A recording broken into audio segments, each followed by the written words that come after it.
Oh, my dear Lord Damodara, your lotus-like face, surrounded by curling locks of hair, which are very dark blue, soft and glossy, and tinted reddish.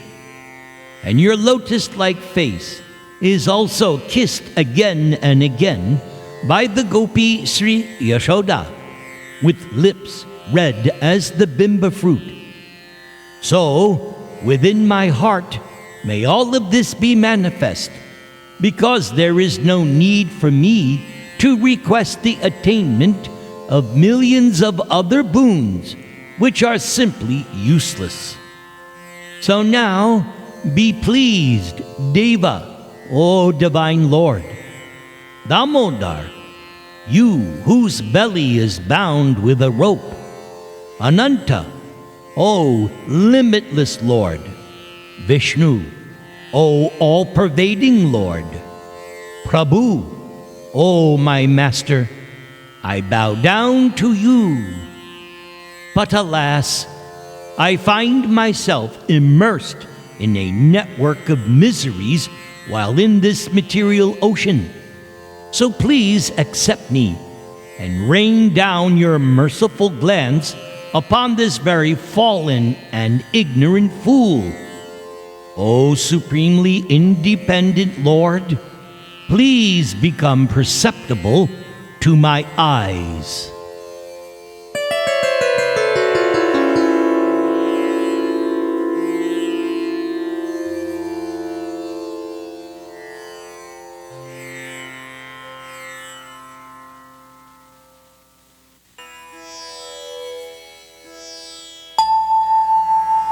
Mahabharata, Part 1, Chapter 21, The Pandavas Exiled. After everyone had left the gambling match, Dushashan said to Duryodhana, "O great hero, that old man returned everything that we strive so hard to acquire. Now, the Pandavas have been sent back to their kingdom, and we are exactly where we started." Duryodhana and Dushashan then consulted Karna and Shukuni. They condemned the blind king for his softness. How could Dhritarashtra have been so foolish as to show kindness to their powerful enemies? That was a serious mistake. Unless they acted quickly to reverse the situation, soon they would be facing a great danger. Their spies had already reported how the 5 brothers were proceeding toward Indraprastha. Bhima was whirling his massive mace. Arjuna was repeatedly twanging his Gandiva bow. Nakula and Sahadev were waving their great swords, and Yudhishthira held his spear aloft. It was clear that they were ready to fight. And so, upon the suggestion of Shukuni, Duryodhana again approached his father. Their only hope, Shukuni said, was another gambling match. But this time, the Kauravas should win something.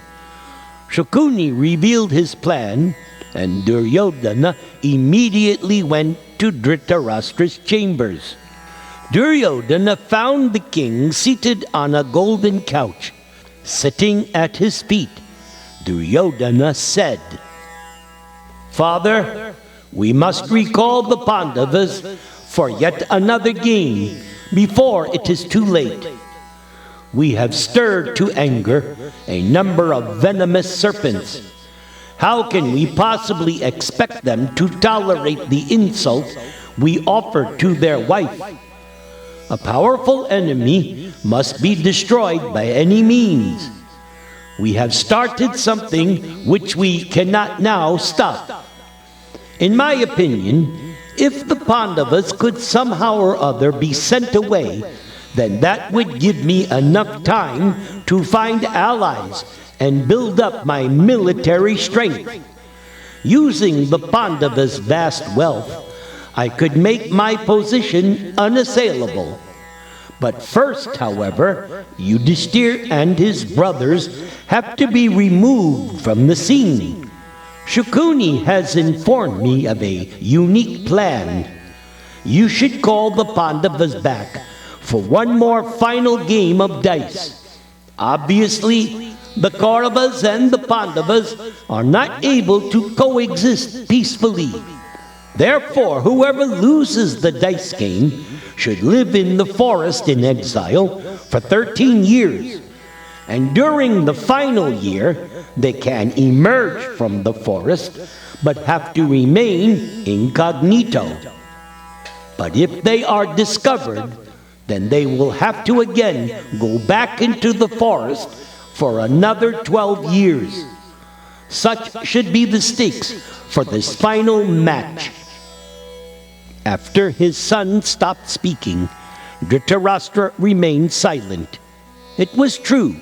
The Pandavas were now a real threat. Who could gauge the outcome of a war between those powerful brothers and his own sons? But another gambling match? What would Vidura and Bhishma say?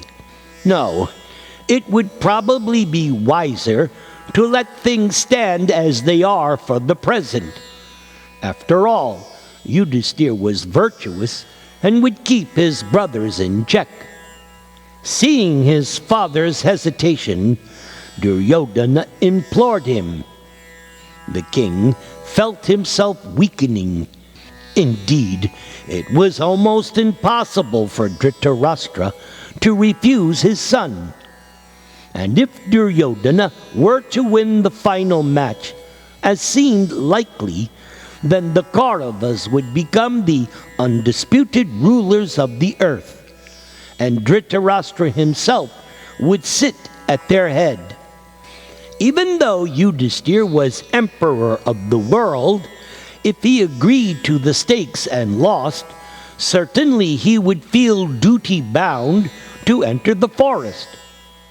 Considering that everything lay in the hands of destiny, the king agreed to Duryodhana's proposal. Dhritarashtra ordered that the Pandavas should be brought back to play one last game in which everything would be settled once and for all. And when they learned of this, the other Kuru elders objected strongly. But still, Dhritarashtra would not listen. He ignored their counsel, and thus messengers were sent from Hastinapur to find the Pandavas. Seeing her husband's blind acceptance of Duryodhana's dark plans, Gandhari became anxious. She had become mortified learning of Draupadi's ordeal in the assembly hall. It seemed that Duryodhana lacked all moral scruples. And how could the king support him? How could Dhritarashtra possibly have sat in silence as the gentle Pandava queen was being so harshly abused? So when finally Dhritarashtra was alone, the blindfolded queen approached him. "Oh, my dear husband, do you not recall Vidura's advice when Duryodhana was born? He warned us that if we did not cast aside that disgrace of our race, Duryodhana would surely be the cause of our destruction. And it seems this is now coming to pass. O ruler of men, do not for your own fault sink into an ocean of calamity.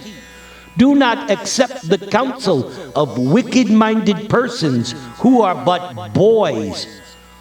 Who would rekindle a great fire after it has been extinguished? And who could be so foolish as to again provoke Kunti's peaceful sons?" Dhritarashtra remained impassive. Gandhari was wise and thought always of her husband's welfare as well as the good of the Kuru house. But her advice was now like bitter medicine, and Dhritarashtra could not swallow it. "O king, you alone have caused the disaster we now face. Lead your sons on the right path. Do not watch them as they rush towards their death. Abandon Duryodhana right now. The affection you bear for him will only destroy our kingdom. Let your mind, guided by wise counsels, follow its natural inclination towards peace and virtue. Surely you are aware that prosperity acquired through wickedness is soon lost, while that which is gained through honest means takes root and descends from generation to generation." Oh, my dear queen, if it is time for the destruction of our race, then what can I do? If it is the will of God, then let it take place without hindrance. How can I influence events ordained by destiny? Let the Pandavas return and again gamble with my sons." Gandhari said nothing more. It was hopeless. Surely the end of the Kurus was nigh, since no one could sway the king from his folly. She called for her servants and was led back to her quarters.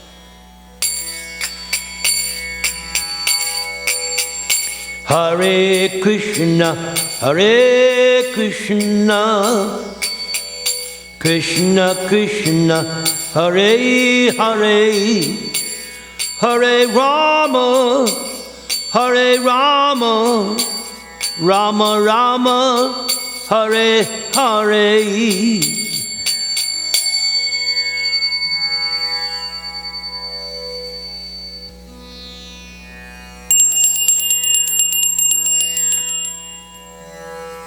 Part 2. The Pandavas had gone a considerable distance from Hastinapur when, to their surprise, they saw a group of servants from Hastinapur headed by the head messenger of the Kauravas. Yudhishthir dismounted from his chariot, and the servant stepped forward. "O Yudhishthir, your uncle has ordered that the assembly of the Kauravas awaits you once again. So come back for one final game of dice." Yudhishthir could immediately understand Dhritarashtra's intention. So he turned to his brothers.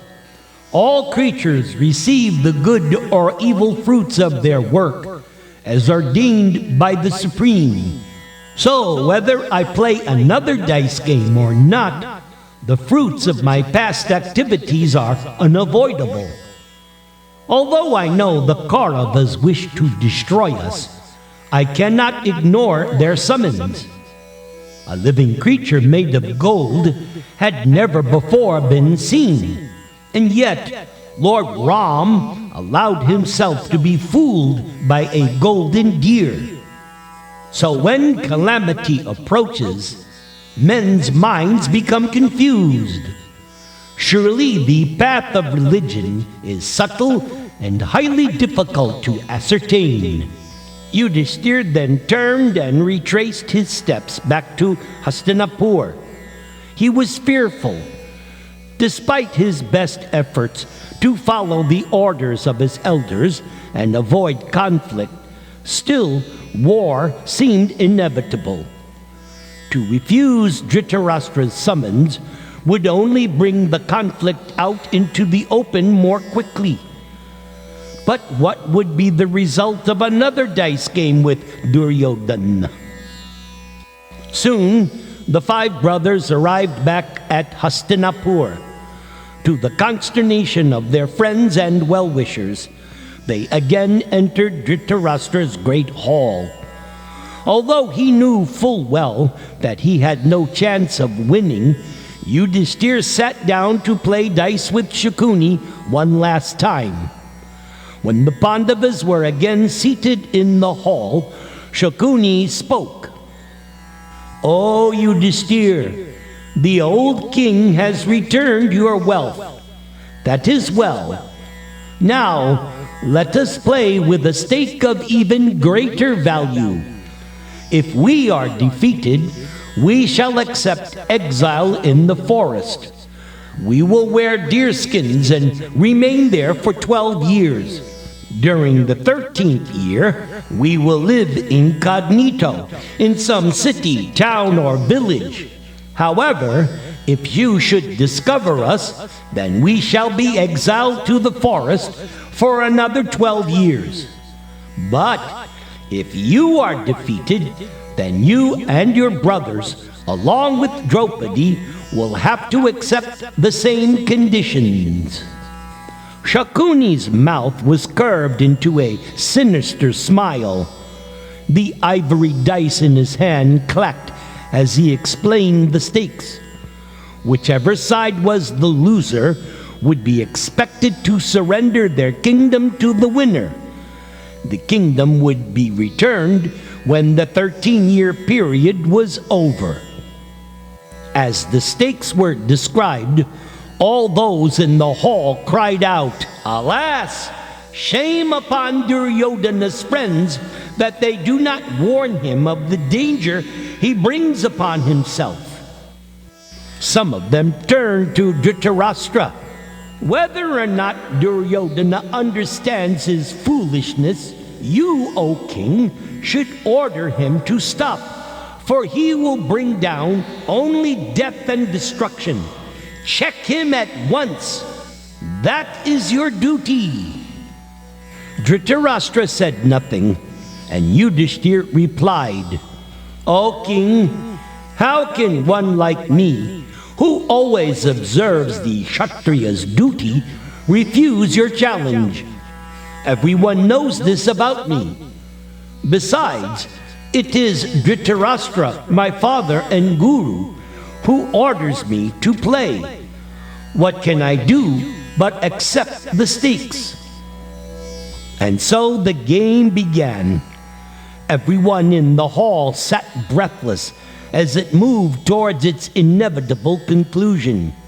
Finally, Shakuni spoke out, "I have won!" echoing around the hall. And the Kuru elders cried out, "Alas, shame! This ancient house is certainly doomed." Duryodhana laughed and ordered that deerskins be brought immediately for the Pandavas. When the brothers had put on the ascetic garb and were preparing to leave for the forest, Dushashan spoke in great happiness. "Now Duryodhana's unopposed and absolute sovereignty shall begin. The Pandavas stand vanquished. Indeed, they are miserable. Whether or not we have acted sinfully does not matter. It is clear that the gods have bestowed their grace upon us, for today we have defeated our enemies. As it is, Kunti's sons are now deprived of their happiness and kingdom forever. Those who laughed at Duryodhana shall now abandon their royal robes and armor and go to the forest possessing absolutely nothing." Fully relishing the moment, Dushashan continued to taunt the Pandavas with cruel words.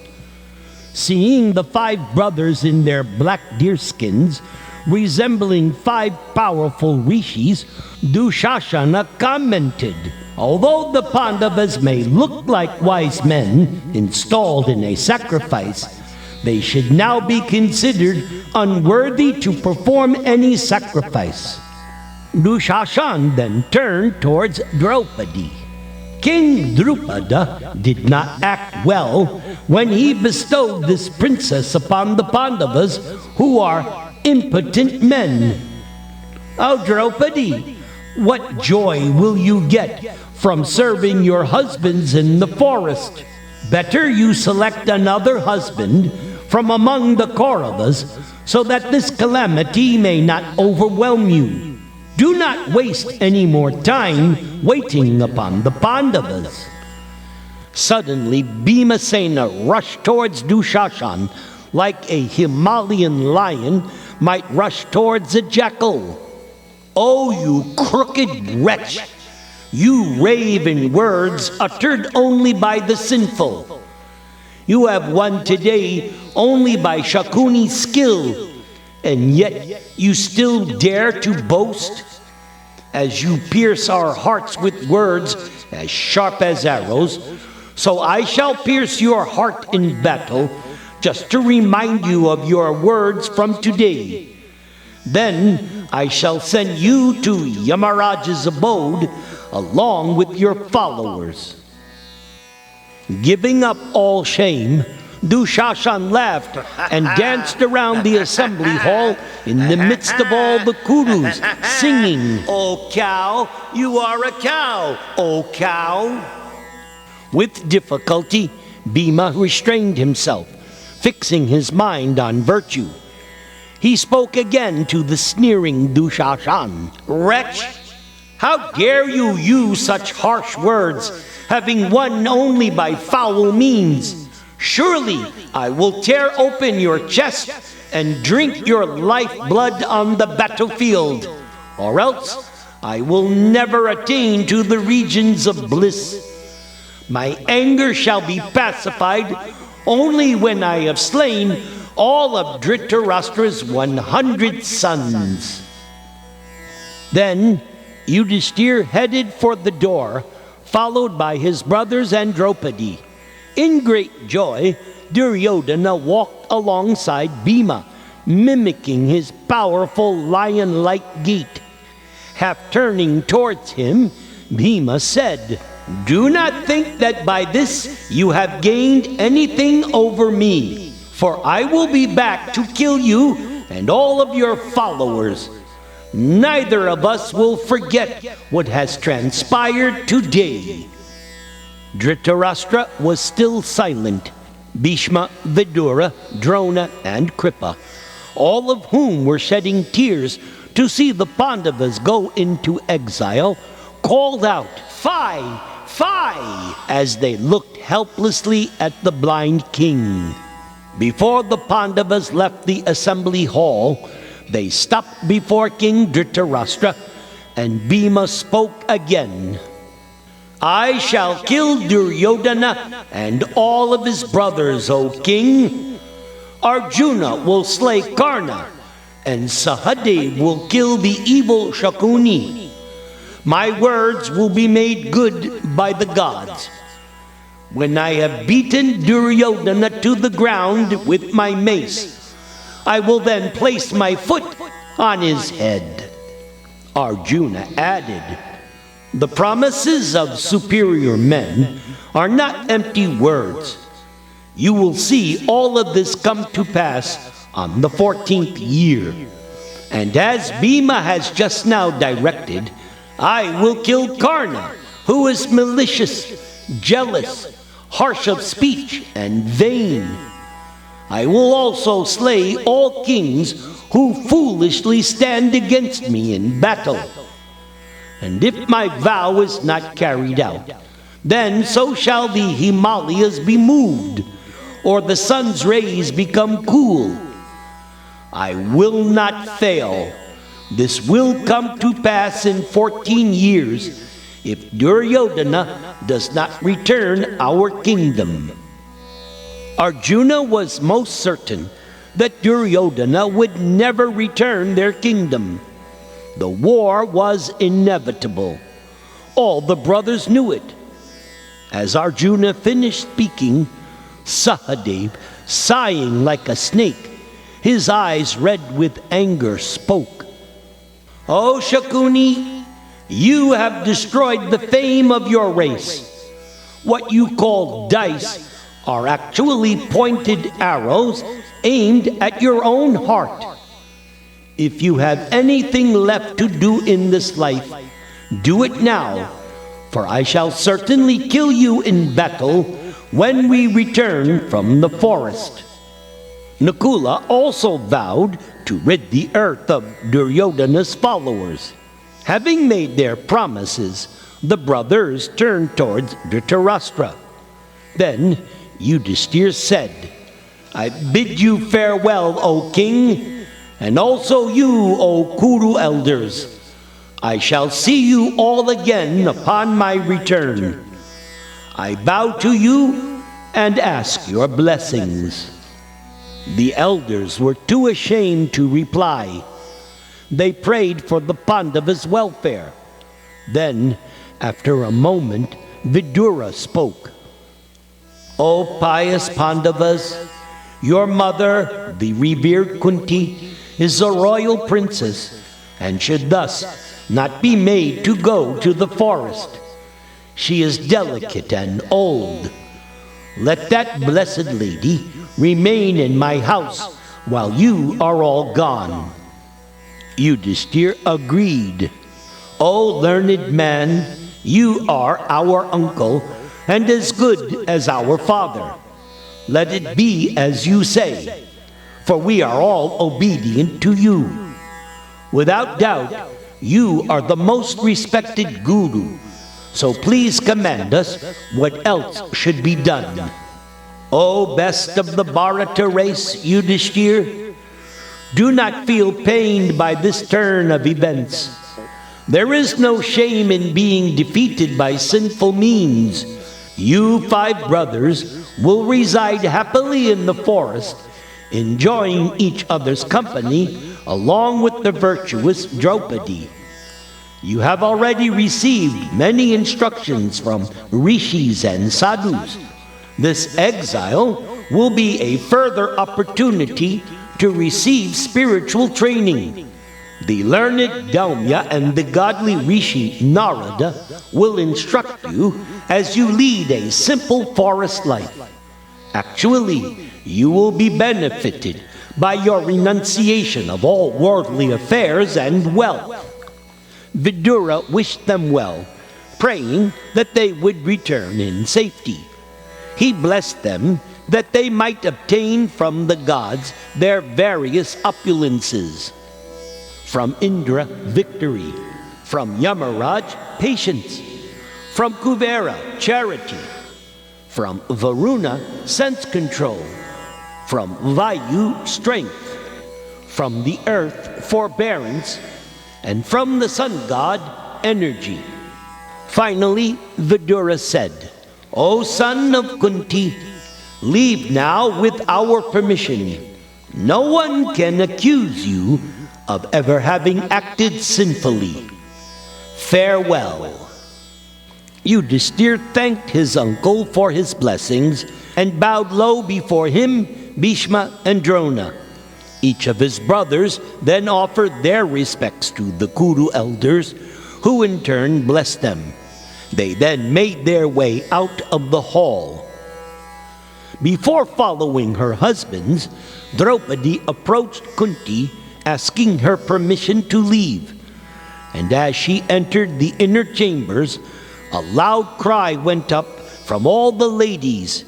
They were plunged in grief to see the Panchal princess about to enter the forest. Draupadi saluted and embraced all of them according to their status. She bowed before Kunti, who lifted her up and embraced her. With tears in her eyes, Kunti said, O child, do not grieve for this great calamity which has overtaken you. The hearts of good women are never moved by the inevitable influence of destiny. Knowing well all of your duties, you should follow your husbands with a happy heart and continue to render service to them. You are chaste and accomplished, and you adorn the ancient Kuru race. Indeed, it is fortunate for the Kurus that they were not burnt up by your wrath. O sinless one, go now in safety, blessed by my prayers. Protected by your own virtue, you will soon obtain good fortune. Kunti's voice was choked. Never had she been separated from her sons before. How could she possibly face 13 years away from them? Sobbing loudly, Kunti asked Draupadi, O child, take particular care of Sahadev, for that gentle boy holds a special place in my heart. Tatastu, so be it. And still wearing a single blood-stained cloth, her hair disheveled, Draupadi left the inner apartments in tears. Kunti followed close behind, and as she came out, Kunti saw her sons not wearing their royal robes, but instead clad in deerskins. They were surrounded by rejoicing foes and pitying friends.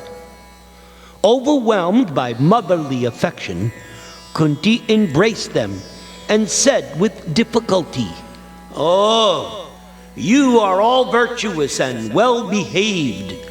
You are devoted to the Lord and never engaged in the service of your superiors. How then has this sinful calamity overcome you? Surely it is due to your having taken birth in my womb that you now face this reversal, despite your numerous excellent qualities. Kunti lamented loudly for her sons. How would they survive in the wilderness? She decided that her co-wife Madri had been the more fortunate wife, for she had already attained her liberation. Surely Madri had foreseen this terrible disaster and had entered Pandu's funeral pyre in relief. If Kunti had only known this was to happen, she would never have brought her sons from the mountains to Hastinapur. Kunti then let out an anguished cry. "O great Creator, have you forgotten to ordain my death?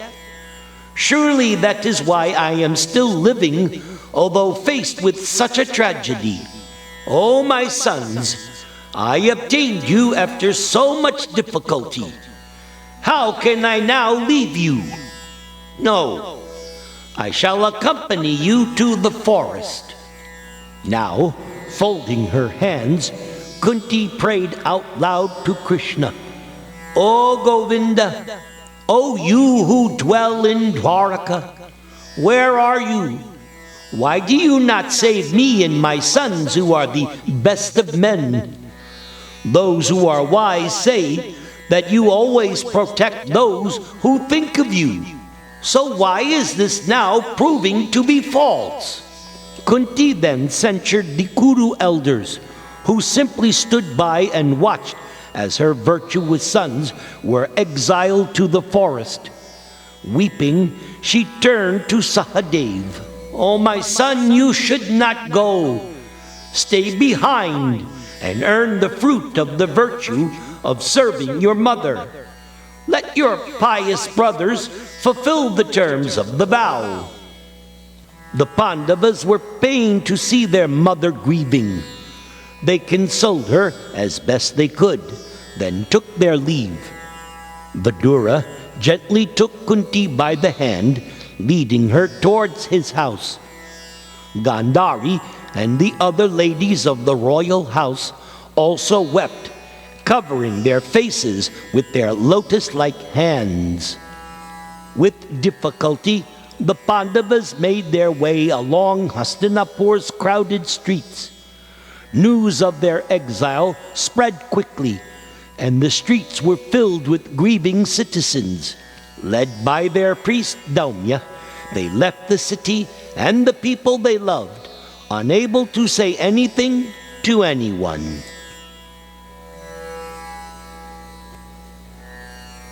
Bajahure mana Srinandanandana Abhaya Charanara Vindare Dulabha Manava Janama Satsangi Taraha Ebhava Sindhure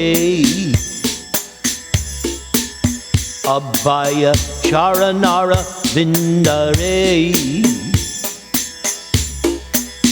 Chita Atapa Bhatta Varishana Edna Jamini Jagire Vifale Sevinu Kripana Durajana Chapala Sukha Lava Lagire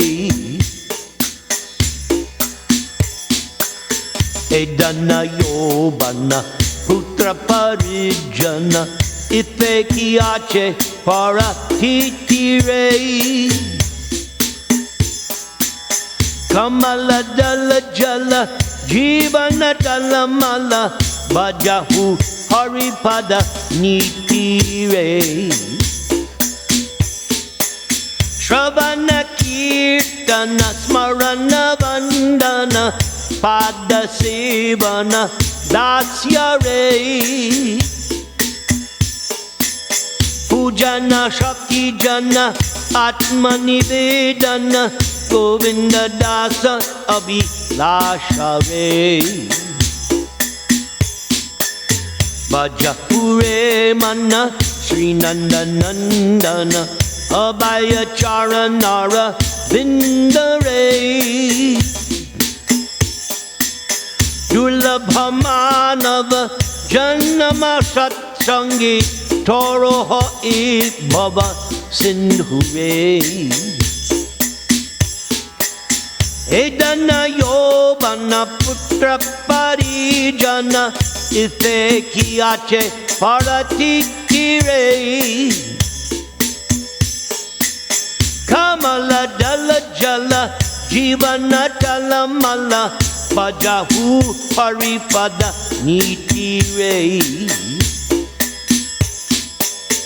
Abhaya Charanara Vindare. Hare Krishna, Hare Krishna, Krishna Krishna, Hare Hare.